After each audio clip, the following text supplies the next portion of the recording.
Hello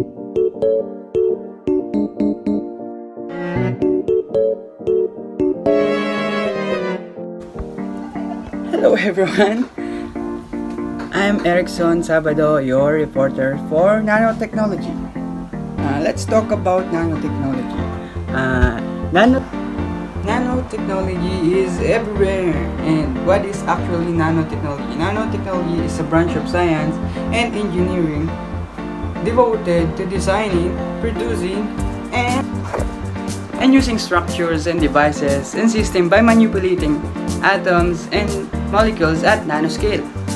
Sabi ko nga kanina, nanotechnology is everywhere. Kahit po dito sa simple medyas na to, meron po siyang nanoparticles. Naalala niyo po ba pag bumibili kayo ng medyas, sinasabi nila sa inyo na hindi babawang pa nyo dito dahil maganda tong medyas namin, which is totoo. Kasi po ang ibang socks po natin is merong nanoparticles na nagpiprevent sa ating mga paa upang para hindi bumaho. And dito rin po, sa medicine na to, meron po mga nanoparticles na kinakabit dito, which is matatakel po mamaya sa gene therapy and isa mga ibang departures. Ito rin po, lahat po ng ginagamit natin is merong nanoparticles. Nanotechnology is everywhere. Pwedeng dito, o dito. Meron din kaya dito? Siyempre meron. Dito kaya? Meron, siyempre. Dito kaya? Meron, siyempre. Parang dito rin meron eh. Meron nga. Morning everyone, I am Aldrin John Lennon, your presenter to discuss on how to view nanomaterials.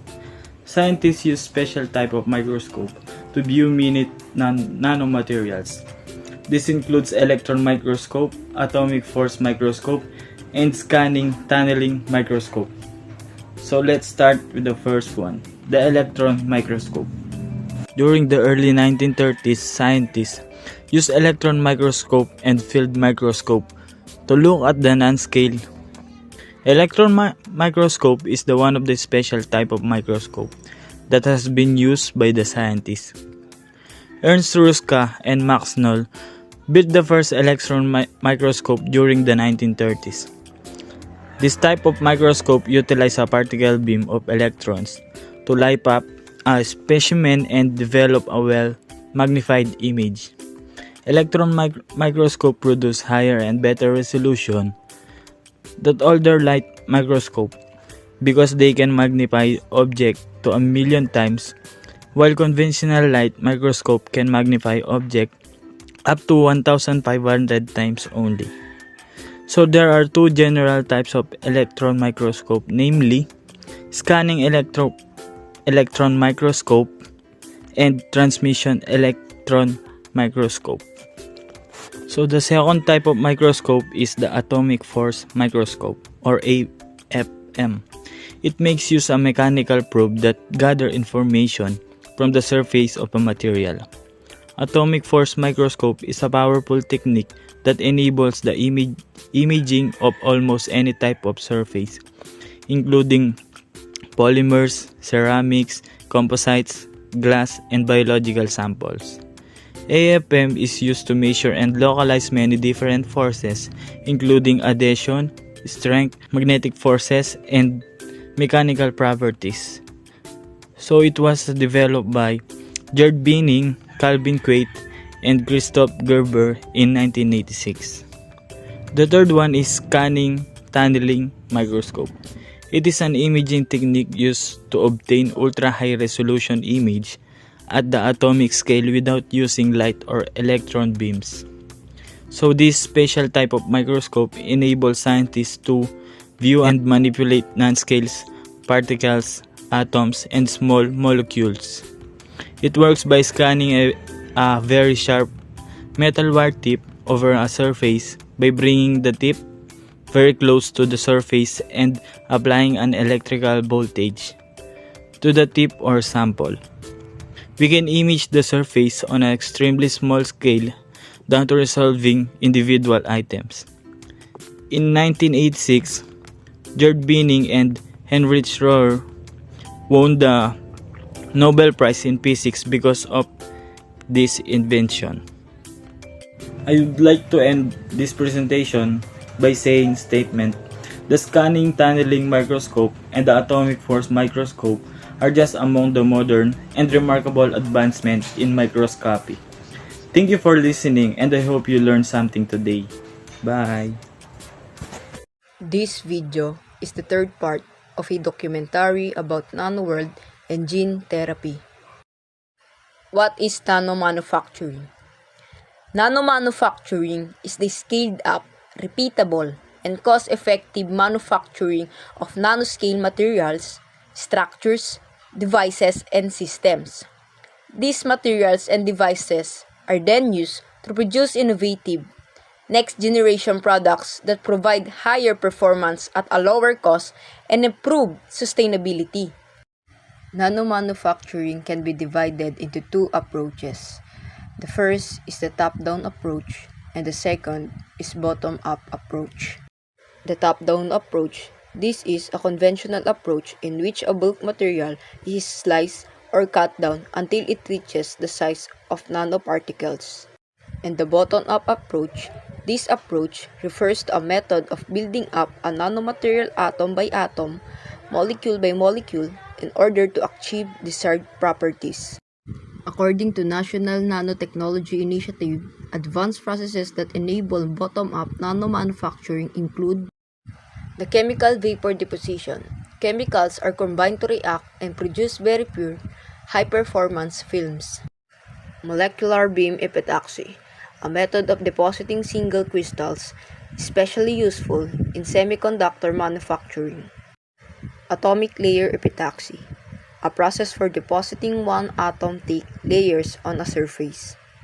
Dip pen lithography dips the tip of an atomic force microscope into a chemical fluid, which then writes on a substrate surface.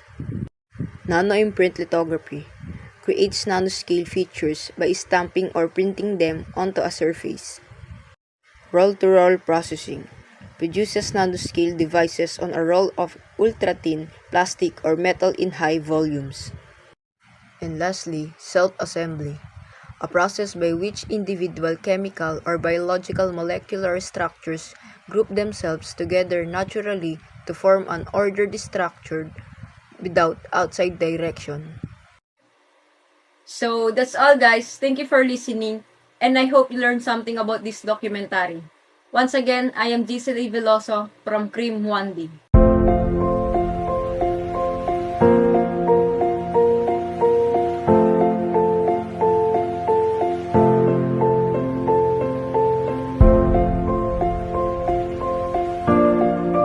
Today everyone, I'm Jewel Nice Torres. Come and join me to know the benefits of nanotechnology.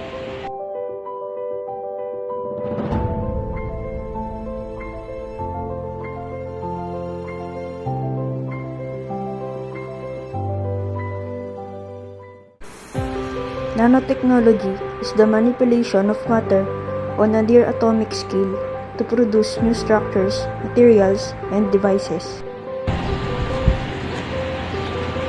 Did you know, the one who invented nanotechnology is Richard Feynman. He is an American physicist and Nobel Prize during 1959. It has benefits in different areas, such as in food security. In using nanotechnology in food security, it easily detects the contaminated area of the food. It is really interesting, but there's more. It has also benefits in medical field. Using nanotechnology, it can help to study the human brain deeper. Also in diagnostic, it can easily detect the disease of a person. In drug delivery, it helps to lessen the dosage of a certain drug. And this nanoparticle straightforward cure the damaged cells. It also helps the person who does not want to have a drug medication orally. It also has the features that can cure cancer through the use of doxorubicin particles that will penetrate inside the cancer cell. Due to cancer makers on its surface. In using nanotechnology in environment, they can use nanostructural filters that can remove virus cells and impurifies the water. This helps to have a clean drinking water. In using nanotechnology in automotive, it uses high-power rechargeable batteries, fuel additives, fuel cells, and improved catalytic converters, which produce cleaner exhaust for a longer period. To our brighter life, it also has benefits in energy. In using nanotechnology in energy, create new kinds of batteries, improve the efficiency of fuel production using better catalysis, and create better lighting to everyone. To the one who does not want to look haggard, it has also benefits in cosmetics. In using nanotechnology in cosmetics, it is developed more to have absorption and cleansing.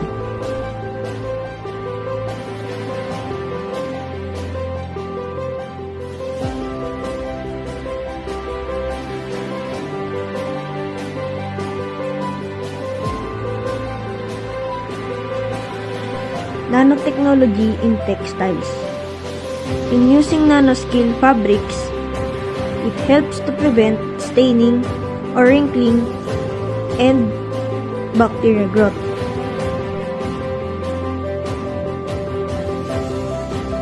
Nanotechnology in electronics. In using nanotechnology in electronics, it will help by the use of organic light emitting diodes known as OLEDs. By these OLEDs, it can help to have a brighter picture display than other electronic devices. In our society, it has also benefits.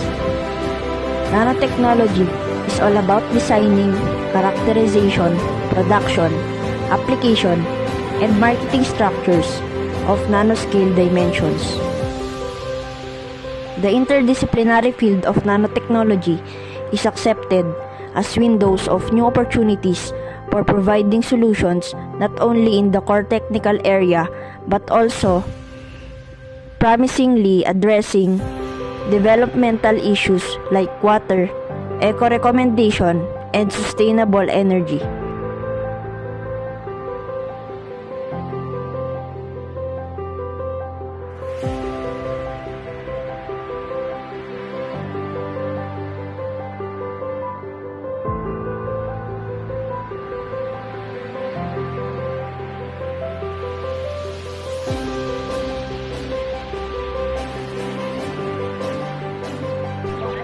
And that's all. I hope you know the benefits of nanotechnology.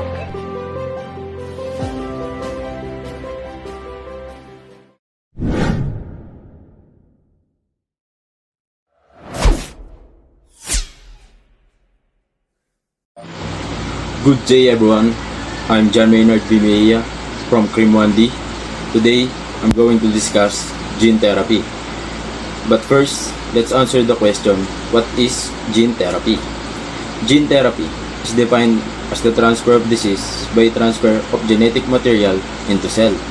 And also, gene therapy is defined as the treatment of disorder or disease through transfer of engineered genetic material into human cell, often by viral transduction. And also, gene therapy is a medical field which focuses on the genetic modification of cells to produce a therapeutic effect for the treatment of disease by repairing or reconstructing defective genetic material. Gene therapy DNA. The building blocks used to create the enzymes and proteins to carry out your body functions is what makes up genes. According to scientific study, human contains between 20,000 and 25,000 genes, and most people inherit 2 copies of each genes from each of their parents.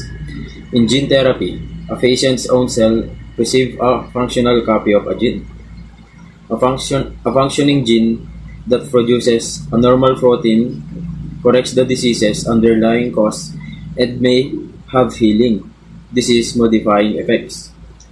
The use of genes to treat, prevent, or cure a disease or medical condition is known as gene therapy. An adenovirus vector is used in gene therapy to transfer the altered DNA into a human cell. A new gene is introduced into the vector. If the modification is effective, the new gene will produce a useful protein. And also, the father of gene therapy are none other than William French Anderson. And let's proceed in what is the importance of gene therapy. In the future, genetic therapies may be used to prevent, treat, or cure certain inherited disorders such as cystic fibrosis, alpha-1 antitrypsin deficiency, hemophilia, beta thalassemia, and sickle cell disease. They also may be used to treat cancers or infections including HIV. Because of this, it is better to prevent chronic diseases from spreading because it can be treated immediately and prevent it from getting worse. Unlike before, that there are many diseases that cannot be cured because there is a lack of tools, equipment, or method on how to cure them. And now we know the importance of gene therapy to us or in the future. Let's proceed on what is the bad effect. What is the bad side when using gene therapy? The bad side when using gene therapy is unwanted immune system reaction. Your body immune system may see the newly introduced viruses as intruders and attack them. And this may cause inflammation in severe cases and also organ failure. For me, maybe that kind of thing will happen if the procedure to transfer gene is not done properly. It will lead to death of the person if the organ failure happens. Now we know the good side and bad side of gene therapy. Now let's proceed to the basic process. First, the replacement of mutated gene that causes gene therapy with a healthy copy of the gene. Gene therapy is frequently involved replacing a damaged gene in a patient's cells with a healthy copy of that gene or inserting new copies of the damaged gene.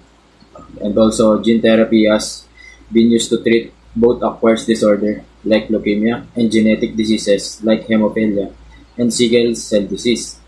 The second basic process, the inactivation of a mutated gene that is functioning improperly. Knocking out of a mutated gene that is malfunctioning by inactivating it. The body receiving a new gene to aid in the battle against a certain diseases.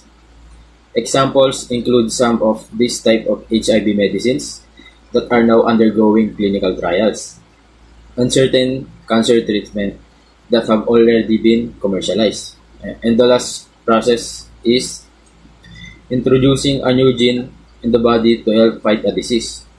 To treat or prevent diseases, gene therapy entails changing the genes within the cells of your body. Your DNA, which controls a large portion of your body forms and functions, including making you taller and controlling your body system, is encoded in your genes. Diseases can be brought on by defective genes. And and now we know the basic process of the gene therapy. Let's proceed from my example, and here are my examples. First example is, since the introduction of science fiction, the popular press was toyed with the notion of viral gene delivery and its terrifying implication. One of the more recent popular works on the topic is the 2007 remake of Richard Matheson's classic 1954 novel known as I Am Legend, which details events following the discovery, release, and mutation of a genetically re-engineered measles virus that was initially hailed as the cure of the cancer. This movie is all about gene therapy because the main character, known as Robert Deville, A brilliant scientist is a survivor of a man-made plague that transformed humans into bloodthirsty mutants. He wanders alone through New York City, calling out for other possible survivors, and works on finding a cure for the plague using his own immune blood. The while Noni is badly outnumbered and the odds are against him. And all the while, the infected wait for him to make a mistake that will deliver Naval into their hands. And my last example is ex vivo gene therapy. Ex vivo gene therapy removes cells from the patients, introduces new genetic material packaged in a delivery vehicle called a vector, then returns the cell to the patients. Boston Children is using this kind of method for such disorders as sickle cell disease and many more. This will be my end of my report and topic. I'd like to thank you for your time and attention today. Thank you so much for your interest and attention.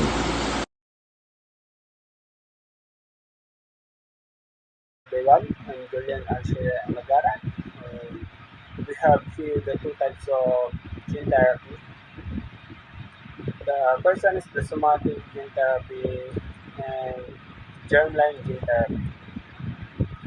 The somatic gene therapy is a type of pure gene therapy where it involves your different cells in your body except your sex cells. Does not involve your egg cells and sperm cells. The germline gene therapy, that's the hanging body of your success. So you say for the treatment of your egg cells and your sperm cells. And the somatic gene therapy, it involves the placement of a human gene into a living person's somatic cells that do not produce egg cells and sperm that in turn production to the next generation. Somatic gene therapy would cure a disease only in the patient, not in the patient descendant. It was initially conceived as introduction of properly functioning copy of a gene into a person had a genetic disease as a result of inheriting only improperly functional copies. Second one is germline gene therapy. DNA is inserted into the reproductive cells, eggs, or sperm into the human body. Germline gene therapy will correct the genetic variant of the reproductive cells of an individual. This would pass the future generation. This therapy removes a hereditary disorder from the family line forever. Hereditary disorder occur at the human are possibly inherited from germline cells. However, curing this disease is possible only through modifying this nuclear and heterogeneous DNA. Mutation in implantation grows. Germline gene therapy is the replacement of gene in which an offspring would inherit a new traits. This type of gene modification is still in the early stage of human medication intervention, but examples do exist such as modified have elevated levels of milk production or the capability to secure human humorous. Hi everyone, I am Janet Melo and I'm going to discuss you what is stem cell. Are you ready? Okay, let's go. Stem cell are derived from embryo, umbilical cord, blood, and adult. And stem cells are special human cells that are able to develop into many different cell types. Embryonic stem cell are derived from a 3 to 5 day old human embryo that it is in blastocyst phase of development and has 150 cells. The blastocyst has got about 30 to 50 cells. The embryonic stem cells can be used therapeutically for regeneration or replacement disease or destroyed tissues. And before we continue, I have here a video clip of embryonic stem cell. Let's watch it. Embryonic stem cells are derived from embryos created through in vitro fertilization. Once the egg is fertilized, it divides into a ball of cells. After 4 to 5 days, scientists remove the cells from the inner cell mass region.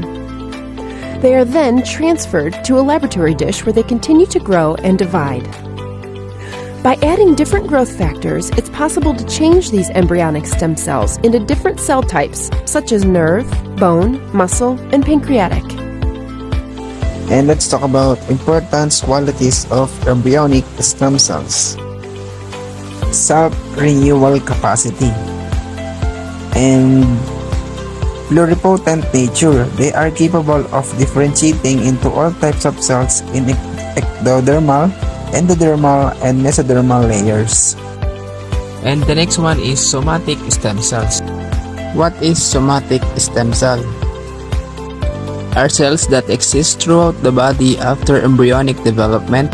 They are also capable of self-renewal and with appropriate signals differentiate into various cell types from the organ from which they are derived.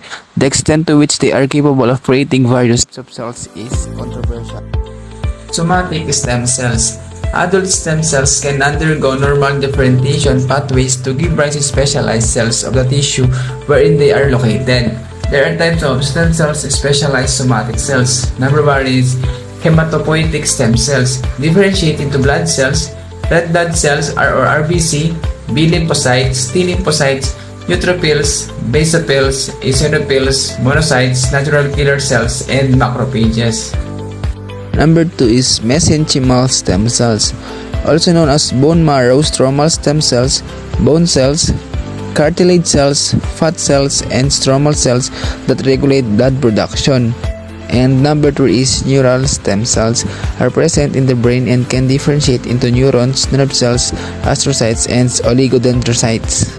And number 4 is epithelial stem cells, are present in the epithelial lining of the gastrointestinal tract and can differentiate absorptive cells, goblet cells, and enteroendocrine cells. And number 5 is skin stem cells, epidermal stem cells that are found in the basal layer of the epidermis and can differentiate into keratinocytes. And number 6 is follicular stem cells that are found at the base of hair follicles and can differentiate into both follicular cells and keratinocytes. Thank you for listening and I hope you learned something today. Bye.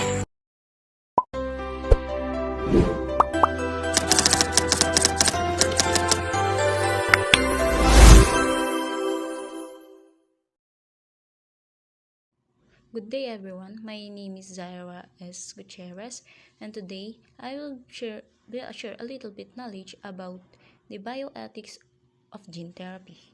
So what is the bioethics? Bioethics is the application of the principle of ethics to the field of medicine and healthcare. Broadly construed, bioethics as applied ethics is defined as the ethics of life.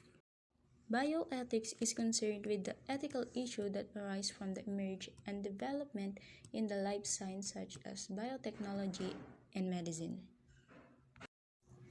The bioethics of gene therapy. There are ethical issues involved in gene therapy. Gene therapy is a cutting-edge medical treatment that has pros and cons. Gene therapy can be life-saving for some people with a specific medical condition, but it's expensive and can cause side effects. The development of gene therapy is highly regulated by the FDA and National Institute of Health. Gene therapy in human beings raises a variety of important ethical, legal, and social issues.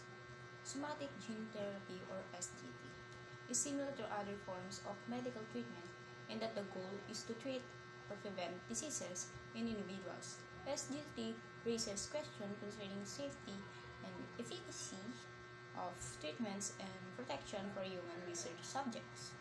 Germline gene therapy is different from traditional medicine because it involves manipulation of the human genome to prevent the birth of children with genetic disease.